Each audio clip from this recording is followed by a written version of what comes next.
Assalamualaikum warahmatullahi wabarakatuh. Alhamdulillahilladzi bi ni'matihi tatimmus shalihat wa bi fadlihi tatanazzalul khairat wal barakat wa bi taufiqihi tatahaqqaqul maqasid wal ghayat. Allahumma salli wa sallim ala sayyidina Muhammadinil ma'sumi minasy syahawat al-mahmud ismuhu wa bismihi tastamtirur rahmat al-ma'mulu hubbuhu wa bihubbihi tatadha'aful hasanat wa ala alihi wa sahbihi adada fil kauni minal ma'lumat amma ba'd. Alhamdulillah, kembali lagi bersama dengan saya Zulkifli Abdul Rahim, mahasiswa pasca sarjana Hukum Ekonomi Syariah di Institut Ilmu Al-Quran Jakarta.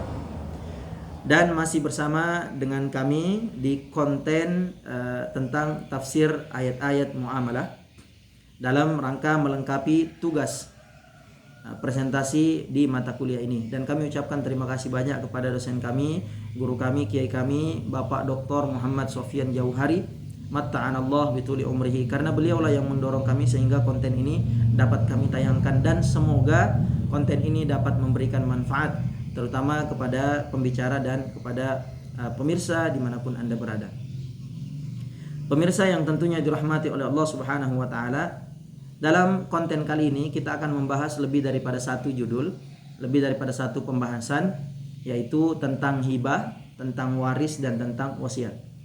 Kenapa 3 pembahasan ini? Jawabannya adalah 3 pembahasan ini memiliki keterkaitan antara satu dengan yang lainnya, memiliki hubungan antara satu dengan yang lainnya. Tentunya ketiga-tiga pembahasan ini berhubungan bagaimana ketika seseorang ingin memindahkan hartanya kepada orang lain, baik itu keluarga, baik itu ahli waris atau bahkan bukan ahli waris.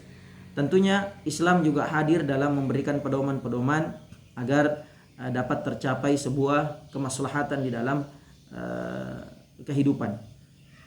Pemirsa dimanapun Anda berada, Allah Subhanahu wa Ta'ala berfirman dalam surah Al-Baqarah ayat 180, A'udzu billahi minasyaitonir rajim. Bismillahirrahmanirrahim. Kutiba 'alaikum idza hadara ahadakumul mautu in taraka khairanil wasiyatu lil walidaini wal aqrabina bil ma'ruf haqqan 'alal muttaqin. Yang artinya, diwajibkan kepadamu apabila seseorang di antara kamu didatangi maut atau didatangi tanda-tanda dari maut, sedang dia meninggalkan khairan atau meninggalkan harta, kalau diartikan di sini adalah harta, agar berwasiat kepada kedua orang tuanya dan karib kerabatnya. Haqqan 'alal muttaqin.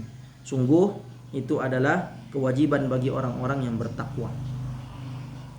Pemirsa yang insyaallah dirahmati oleh Allah Subhanahu wa Ta'ala, ayat ini merupakan landasan kewajiban melakukan wasiat, yang kata guru-guru kita bahwa kewajiban ini dapat dideteksi dari kata kutiba, di mana kutiba ini menunjukkan beberapa makna. Di antaranya maknanya adalah furidha, qudiya, atau ju'ila dan umira. Namun kata ulama-ulama kita yang lebih tepat di sini artinya adalah furidha, atau telah diwajibkan kepada kita untuk berwasiat. Tentunya dalam ayat-ayat ini. Namun jumhur ulama ini berpendapat bahwa ayat ini sebenarnya telah dinasakh kewajibannya untuk berwasiat kepada orang tua dan kerabat, dinasakh oleh ayat-ayat waris atau ayat-ayat tentang warisan. Di antaranya dinasakh oleh Al-Quran surah An-Nisa ayat 11, ayat 12, dan ayat 176. Yang ini semua bercerita tentang warisan. Namun nasakhnya hukum wasiat ini tidak semerta-merta menasakh semuanya, bahwa wasiat sudah tidak ada. Wasiat tetap ada, namun nanti diarahkan kepada hal-hal yang lebih selain daripada ahli waris. Karena Rasulullah SAW juga sudah menegaskan di dalam hadisnya, beliau mengatakan bahwa la wasiyata liwaris, bahwa tidak ada wasiat untuk ahli waris. Meskipun tentunya ini adalah perdebatan fikhi, ada beberapa ulama bahkan sahabat ada yang berpendapat bahwa wasiat ke ahli waris itu dibolehkan. Itu pun dengan tanda kutip bahwa apabila ahli waris yang lainnya itu memperbolehkan atau ridho apabila wasiat tersebut ada bagi ahli waris. Pemirsa, dimanapun Anda berada dan semoga senantiasa dirahmati oleh Allah Subhanahu wa taala, nasahnya atau dihapuskannya hukum waris tadi hanya kepada hukum wasiat tadi hanya kepada ahli waris. Adapun kepada selain ahli waris itu tetap syariatnya tetap ada, wasiat tetap diperbolehkan, namun tetap dibatasi oleh syariat, tetap dibatasi oleh hukum muamalah, yaitu tidak lebih daripada sepertiga harta yang dimiliki seseorang untuk berwasiat. Jadi kalau seseorang meninggalkan harta 300 juta, yang boleh diwasiatkan kepada selain ahli waris itu maksimal 100 juta saja, atau kurang lebih sekian. Pemirsa, dimanapun Anda berada, maka salah satu konsep wasiat ini, salah satu luar biasa daripada syariat wasiat ini dijelaskan oleh para mufassirin. Apa sebenarnya hikmah di balik wasiat ini? Kata Imam Ibnu Katsir, atau dituliskan oleh Imam Ibnu Katsir, ternyata fungsi daripada wasiat ini adalah menjaga hak kerabat yang tidak mendapatkan bagian warisan. Jadi ketika warisan sudah dibagi, tentunya ada hak-hak yang dibagikan kepada ahli waris dan kerabat. Ada beberapa kerabat yang secara hitungan itu tidak mendapatkan hak dalam ilmu faraid, ilmu warisan, atau mungkin ada yang mahjub, sementara orang tersebut jasanya mungkin atau kedekatannya dengan si mayit sangat dekat. Maka dalam hal ini wasiat diperbolehkan untuk hal tersebut, dan ini sangat mencegah perselisihan terjadi setelah kematian. Ini menurut pendapat Imam Ibnu Katsir. Pemirsa, dimanapun Anda berada, selanjutnya dalam tafsir Al-Qurtubi dikatakan, beliau menegaskan bahwa wasiat ini adalah sarana keadilan sosial, terutama bagi kerabat lemah dan pihak yang terhalang, atau dalam ilmu waris kita mengatakan dia mahjub, terhalang oleh warisan. Dan tentunya Imam Al-Qurtubi menekankan bahwa wasiat ini memang boleh, wasiat ini memang diperbolehkan untuk selain ahli waris atau ahli waris dengan ridhonya ahli waris yang lain. Namun ditekankan bahwa jangan sampai wasiat ini menjadi motif manipulasi hukum atau motif memanipulasi hukum faraid atau warisan. Pemirsa, dimanapun Anda berada, selanjutnya ada yang unik dalam ayat ini dan juga pernah dibahas ketika di perkuliahan bersama dengan Pak Dr. Muhammad Sofyan Jauhari. Kenapa ayat ini menggunakan kata khairan? Padahal yang artinya di sini adalah harta. Apabila dia meninggalkan khairan atau dia meninggalkan harta, maka agar berwasiat. Kenapa dikatakan di sini khairan? Jawabannya adalah karena ini adalah isyarat. Istilah yang digunakan oleh Al-Quran dengan menyebutkan kata khairan ini merupakan bentuk penghormatan Al-Quran terhadap fungsi sosial daripada harta tersebut dalam menjaga hak orang tua dan kerabat. Jadi fungsi sosialnya diharapkan harta ini menjadi sesuatu yang baik, dan memang dalam Islam kita meyakini bahwa dasarnya, asalnya harta ini memang adalah yang baik dan harus dikeluarkan dengan cara yang baik. Makanya disebutkan dengan kata khairan. Maka ayat ini sangat jelas berpesan kepada kita, wasiat adalah bentuk tanggung jawab sebelum kematian, ya, bukan alat untuk mengatur harta sesuka hati. Maka wasiat ini, kalau kita lihat secara penjelasan tadi, wasiat ini adalah pemberian atau sebuah pesan yang dituliskan oleh seseorang yang sudah merasa datang tanda-tanda maut. Lalu pesan itu akan dibacakan setelah yang memiliki harta itu sudah meninggal. Setelah dia meninggal akan dibacakan, oh ini almarhum punya wasiat bla bla bla bla dan lain sebagainya. Pemirsa, dimanapun Anda berada, selanjutnya Allah Subhanahu wa taala berfirman di dalam surah An-Nisa ayat 11. Allah Subhanahu wa taala berfirman, a'udzubillahi minasyaitonir rajim. Bismillahirrahmanirrahim. Yusikumullahu fi auladikum lidzakari mithlu hadzil unsayain. Lidzakari mithlu hadzil unsayain. Allah Subhanahu wa taala mensyariatkan atau mewajibkan kepadamu tentang pembagian warisan untuk anak-anakmu, yaitu bagian seorang laki-laki sama dengan bagian 2 orang anak perempuan. Pemirsa, dimanapun Anda berada, ayat ini tentang ayat warisan. Ayat ini ayat tentang faraid, bagaimana Allah Subhanahu wa taala di dalam syariatnya, di dalam muamalah juga memberikan pedoman yang sangat baik untuk kita semua bagaimana tentang pembagian warisan. Nah, sebelumnya harus kita ketahui bersama bahwa nanti wasiat, warisan dengan hibah ini punya perbedaan. Sebelum kita masuk kepada tafsirnya. Kalau seseorang mayit atau seseorang sudah berpindah ke rahmatullah, lalu dia tidak memiliki wasiat, dan hartanya belum dibagi dengan cara hibah atau diberikan selama hidup, maka ahli waris itu otomatis harus tunduk. Nah, di sini dikatakan Allah mensyariatkan harus tunduk kepada syariat yang namanya syariat faraid. Nah, pernah kami bertanya kepada guru kami dulu, wahai Syekh, kami di Indonesia ini punya kebiasaan membagi warisan dengan cara dibagi rata, Syekh. Bagaimana caranya? Sementara itu sudah mengakar menjadi budaya atau sudah menjadi antaradin, sudah menjadi saling ridho di kalangan masyarakat, dan itu sudah berlama sekali. Sangat jarang yang menggunakan dengan cara faraid, atau mungkin setidaknya sedangkal pengetahuan kami mungkin di daerah kami. Lalu syekhnya menjawab, ya mudah saja nak. Kalau memang syariat faraid itu, syariat miras itu, mawaris itu, warisan itu jatuh, kata guru kami, kalau misalnya si mayit meninggal dan hartanya masih ada. Kalau misalnya dia meninggal, sebelum dia meninggal dia sudah bagi hartanya, maka itu adalah hukumnya atau dia akadnya bukan warisan tapi hibah, pemberian. Dan hibah ini tidak ditentukan jumlahnya. Hibah ini tidak ditentukan pembagiannya seperti apa. Berbeda dengan mawaris, berbeda dengan wasiat. Kalau wasiat ditentukan maksimal 1/3. Kalau waris ditentukan laki-laki mendapatkan 2 kali lipat daripada perempuan. Tapi kalau hibah tidak memiliki aturan tertentu. Nah, bukan berarti tidak memiliki aturan, tapi tidak memiliki aturan tertentu bagaimana pembagiannya. Namanya adalah pemberian. Seorang orang tua misalnya sudah melihat ada tanda-tanda ajalnya sudah dekat, lalu dia mengumpulkan anaknya dan mengatakan kepada mereka, saya akan membagi rata hartanya kepada kalian, dan berpindah kepemilikannya sebelum wafat. Maka dalam hal itu semuanya ridho, semuanya ikhlas, maka hibahnya sah.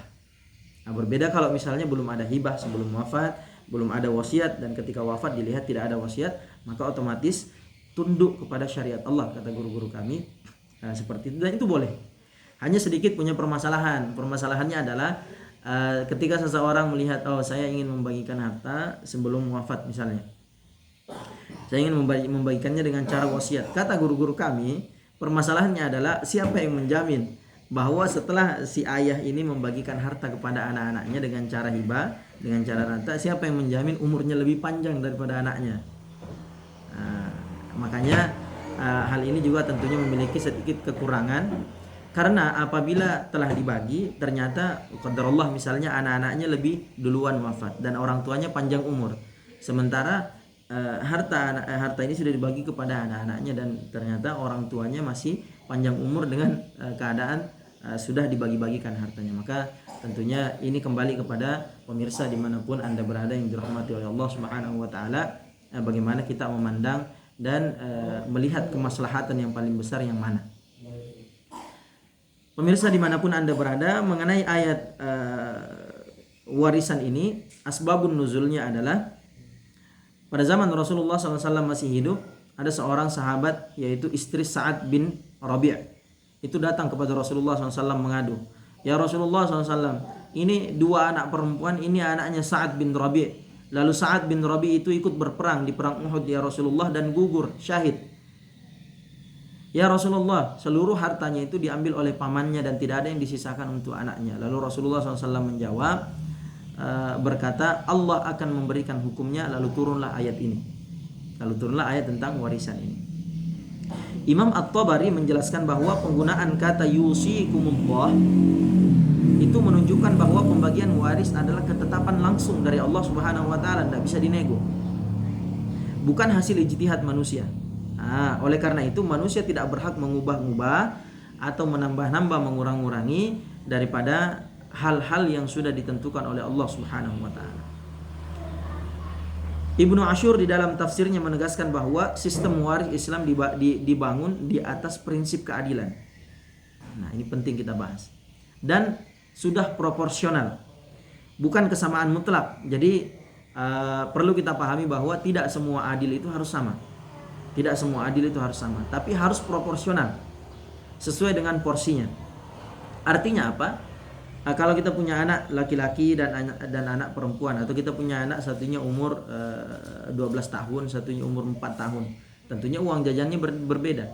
Tapi apakah itu adil? Jawabannya adalah itu adil, karena sudah sesuai dengan porsinya masing-masing, proporsional.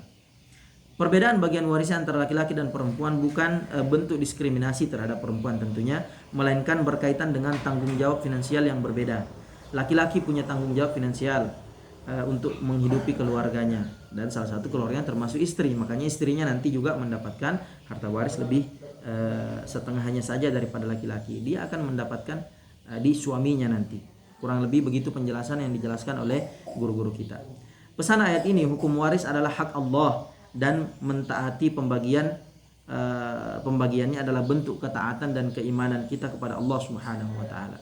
Namun sekali lagi, kalau memang sudah terbiasa antaradin di masyarakat kita, sudah terbiasa dibagi dengan cara yang kami sampaikan tadi, mungkin salah satu yang bisa dilakukan adalah dengan cara hibah sebelum datangnya kematian. Namun sekali lagi hati-hati, di situ ada kekurangannya, kita tidak pernah tahu seperti apa. Nah, hibah di dalam Islam, penjelasan singkatnya adalah berbeda dengan wasiat dan waris. Hibah ini adalah pemberian harta yang kami sampaikan tadi semasa hidup tanpa menunggu kematian. Nah, para ulama menjelaskan hibah boleh diberikan kepada siapa saja. Ya, jadi tidak melulu harta waris. Siapapun, termasuk anak dan kerabat juga boleh mendapatkan. Namun hibah wajib dilakukan secara adil, khususnya kepada anak-anak agar tidak menimbulkan kezaliman dan permusuhan. Tentunya harus adil. Apalagi mungkin ada orang tua yang sampai menghibahkan semua hartanya kepada orang lain dan tidak disisakan untuk anak-anaknya, yaitu termasuk kezaliman juga. Tidak boleh demikian.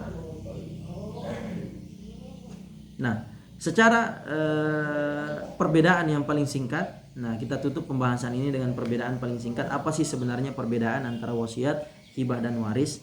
Kalau wasiat ini berlaku setelah wafat, maksimal sepertiga harta, dan bukan untuk ahli waris. Ya, jumhur ulama bukan untuk ahli waris. Ini dia wasiat. Jadi wasiat ini berlaku setelah wafat, maksimal sepertiga harta, dan bukan untuk ahli waris. Kalau hibah berlaku saat hidup. Jadi perpindahan hartanya berlaku saat hidup, boleh langsung diserahkan, dan jumlahnya antaradin, sesuai dengan yang mana yang diridhoi.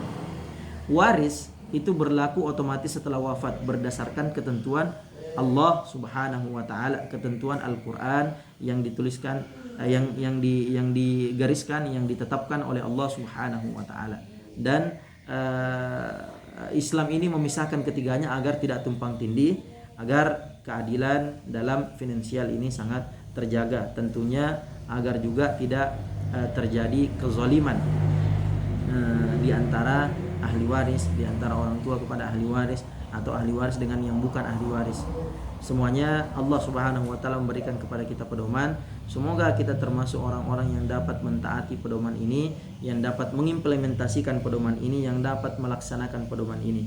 Dan dengan kita mengikuti apa-apa yang digariskan oleh Allah Subhanahu wa taala, semoga kehidupan ini mendapatkan keberkahan yang berlimpah oleh Allah Subhanahu wa taala. Dan semoga apa yang kami sampaikan pada kesempatan hari ini dapat bermanfaat. Lebih dan kurangnya mohon dimaafkan. Yang salah datangnya dari saya, yang benar datangnya dari Allah Subhanahu wa taala. Wabillahi taufiq wal hidayah. Assalamualaikum warahmatullahi wabarakatuh. Salam hukum ekonomi syariah.